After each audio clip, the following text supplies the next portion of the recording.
जय श्री कृष्ण, राधे राधे। कैसे हैं आप सभी? आज हम बात करने वाले हैं प्रदोष व्रत के बारे में। जिस दिन प्रदोष का व्रत पड़ता है, जैसे गुरुवार के दिन होता है तो गुरु प्रदोष होता है, बुधवार के दिन होता है तो वो बुध प्रदोष होता है। मतलब जिस दिन प्रदोष का व्रत पड़ता है उसी दिन के नाम से उस प्रदोष को जाना जाता है। तो इस दिन भक्त भगवान शिव और देवी माँ पार्वती की पूजा आराधना करते हैं। तो आइए जानते हैं प्रदोष व्रत के बारे में। तो सनातन धर्म में प्रदोष का व्रत बहुत ज्यादा महत्वपूर्ण माना जाता है। इस दिन भगवान शिव और माता पार्वती दोनों की ही विधि विधान से पूजा की जाती है।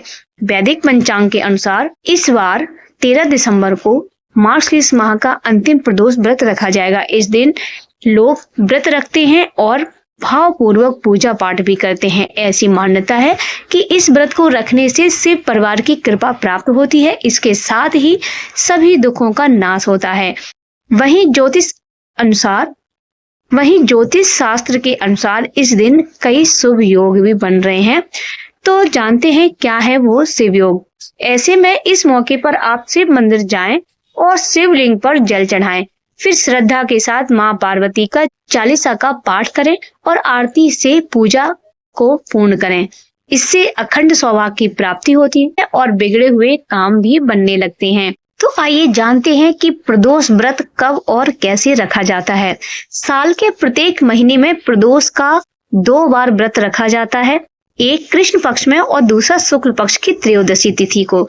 तो प्रदोष का व्रत रखने से इस शुभ तिथि पर भगवान शंकर और माता पार्वती की पूजा आराधना करने का विधान है। कहा जाता है कि प्रदोष व्रत करने से मनचाहे वर की प्राप्ति होती है। तो कहते हैं कि यह प्रदोष का व्रत करने से मनुष्य के सभी पाप धुल जाते हैं और उन्हें शिव धाम की प्राप्ति होती है। तो आइए जानते हैं कि त्रयोदशी व्रत और प्रदोष व्रत में क्या अंतर होता है। त्रयोदशी यानी कि 13 को प्रदोष कहते हैं। प्रदोष काल में उपवास सिर्फ हरे मूंग का सेवन करना चाहिए, क्योंकि हरा मूंग पृथ्वी तत्व है और मंदाग्नि को शांति करता है। प्रदोष व्रत हर महीने दोनों पक्षों की त्रयोदशी तिथि प्रदोष व्रत रखा जाता है। तो आइए जानते हैं प्रदोष व्रत कैसे करें और इसका शुभ मुहूर्त, इसके नियम क्या हैं। तो मार्गशीर्ष माह के शुक्ल पक्ष की त्रयोदशी तिथि 12 दिसंबर को देर रात 10:26 पर शुरू होगी।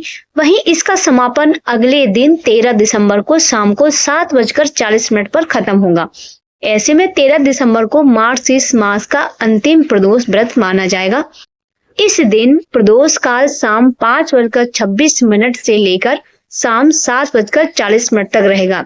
इस बार यह दिन शुक्रवार को पड़ रहा है, जिस वजह से यह शुक्र प्रदोष के नाम से जाना जाएगा। प्रदोष व्रत का जब आप पूजन करेंगे प्रदोष काल में, तो आपको शिव पूजन मंत्र कौन सा बोलना है। नंबर 1 ओम नमः शिवाय, दूसरा ओम पार्वती पतेहि नमः। तो ये आपको मंत्र बोलने हैं प्रदोष व्रत की पूजा करेंगे। तो भक्तों, आइए इस व्रत को पूरा करने के लिए हम सुनते हैं प्रदोष व्रत की कथा। तो एक समय की बात है, सूत जी बोले कि प्राचीन काल की बात है, एक नगर में 3 मित्र रहते थे।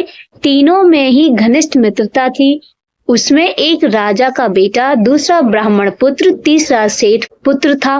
राजकुमार व ब्राह्मण पुत्र का विवाह हो चुका था। सेठ पुत्र का विवाह के बाद गौना नहीं हुआ था। एक दिन तीनों मित्र आपस में स्त्रियों की चर्चा कर रहे थे। ब्राह्मण पुत्र ने नारियों की प्रशंसा करते हुए कहा, नारीहीन घर भूतों का डेरा होता है। सेठ पुत्र ने यह वचन सुनकर अपनी पत्नी लाने का तुरंत निश्चय किया।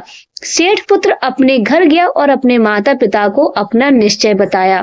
उन्होंने बेटे से कहा कि शुक्र देवता डूबे हुए हैं, इन दिनों बहू बेटियों को उनके घर से विदा कराकर लाना शुभ नहीं होता है। अतः शुक्रोदय के बाद तुम अपनी पत्नी को विदा करा लाना। सेठ पुत्र अपनी जिद से टस से मस नहीं हुआ और अपनी ससुराल जा पहुंचा। सास ससुर को उसके इरादे का पता चल गया। उन्होंने उनको समझाने की बहुत कोशिश की, किंतु वह नहीं माना। अतः उन्हें विवश हो अपनी कन्या को विदा करना ही पड़ा। ससुराल से विदा होकर पति पत्नी नगर से बाहर निकले ही थे कि उनकी बैलगाड़ी का पहिया टूट गया। एक बैल की टांग टूट गई। पत्नी को भी काफी चोट आई। सेठ पुत्र ने आगे चलने का प्रति जारी किया, तभी डाकुओं से उनकी भेंट हो गई और वे धन धान लूट कर चले गए। सेठ का पुत्र अपनी पत्नी सहित रोता पीटता अपने घर पहुंचा। जाते ही उसे सांप ने डस लिया। उसके पिता ने वैद्यों को बुलाया। उन्होंने देखने के बाद बता दिया कि आपका पुत्र 3 दिन में मर जाएगा। उसी समय इस घटना का पता ब्राह्मण पुत्र को लगा। उसने सेठ से कहा, आप आने वाले लड़के को पत्नी सहित बहू के घर वापस भेज दो। यह सारी बाधाएं इस कारण हो गई हैं कि आपका पुत्र शुक्रास्त्र में अपनी पत्नी को विदा कर लाया। यदि यह वहां पहुंच जाएगा तो वह बच जाएगा। सेठ को ब्राह्मण पुत्र की बात जच गई और उन्होंने अपनी पुत्र वधू और पुत्र को वापस लौटा दिया।